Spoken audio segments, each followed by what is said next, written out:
जिंदगी की कीमत क्या है? गौतम बुद्ध की शिक्षाप्रद कहानी। जीवन का मूल्य क्या है? दोस्तों, आज की गौतम बुद्ध कहानी के माध्यम से हम आपको बताएंगे कि बुद्ध के नजरिए से हमारे जीवन का मूल्य क्या है। हम में से बहुत से लोग अपनी जिंदगी की कीमत नहीं समझते और ऐसी चीजों में अपनी जिंदगी बर्बाद कर देते हैं जिससे हमें ही नुकसान होता है। कुछ लोग शराब के पीछे, कुछ लड़कियों के पीछे और कुछ पैसों के पीछे अपना पूरा जीवन बर्बाद कर देते हैं। आज की बुद्ध कथा के माध्यम से आपको पता चलेगा कि हमारा जीवन कितना अनमोल है और हमें अपना यह अनमोल जीवन कैसे जीना चाहिए। एक समय की बात है, गौतम बुद्ध अपने शिष्यों को जीवन से जुड़ी अच्छी और बुरी बातों का ज्ञान दे रहे थे। सभी शिष्य बड़े ध्यान से उनकी बात सुन रहे थे। उन सभी में एक शिष्य ऐसा भी था जिसे प्रश्न पूछने की आदत थी। वह उठकर गौतम बुद्ध के पास गया और उनसे बोला, आप हमें जीवन के बारे में जो कुछ भी सिखा रहे हैं उसका क्या फायदा, क्योंकि हम में से कई बच्चे तो यह भी नहीं जानते कि हमारे जीवन का मूल्य क्या है और यह जीवन कितना कीमती है, हमारे लिए है। पहले कृपया हमें बताएं कि इस जीवन का मूल्य क्या है।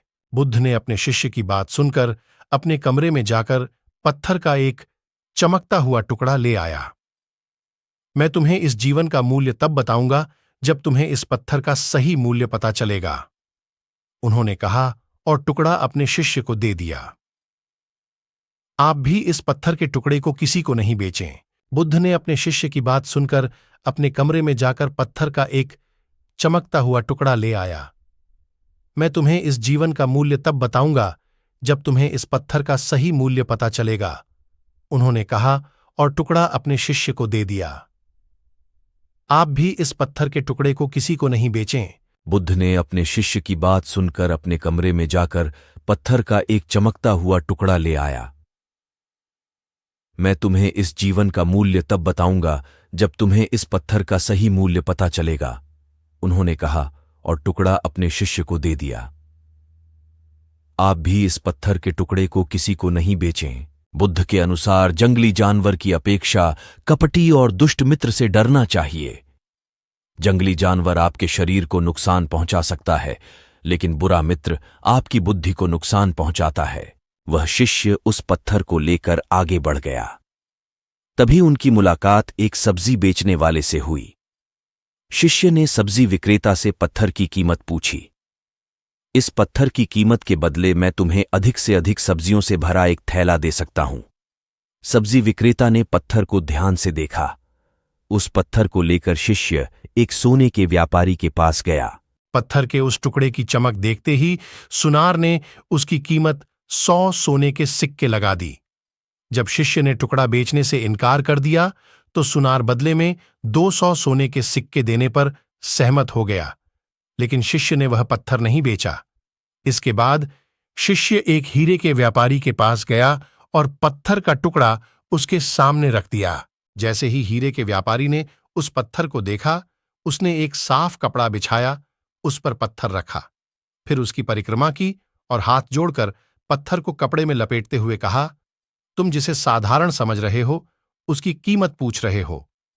पत्थर, दरअसल यह एक बहुमूल्य माणिक है। ऐसा माणिक हर किसी को नहीं मिलता।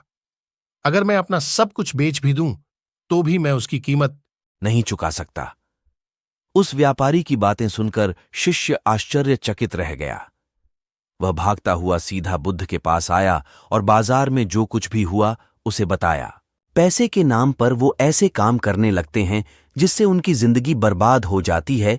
नाम कमाने के नाम पर वो गलत काम करने लगते हैं। हमेशा याद रखें कि दिखावा करना जरूरी नहीं है। प्यार दोबारा पाया जा सकता है, पैसा दोबारा कमाया जा सकता है, लेकिन जिंदगी दोबारा नहीं पाई जा सकती। इसलिए अपना अनमोल जीवन अच्छे से जिएं। हर सेकंड का आनंद लें।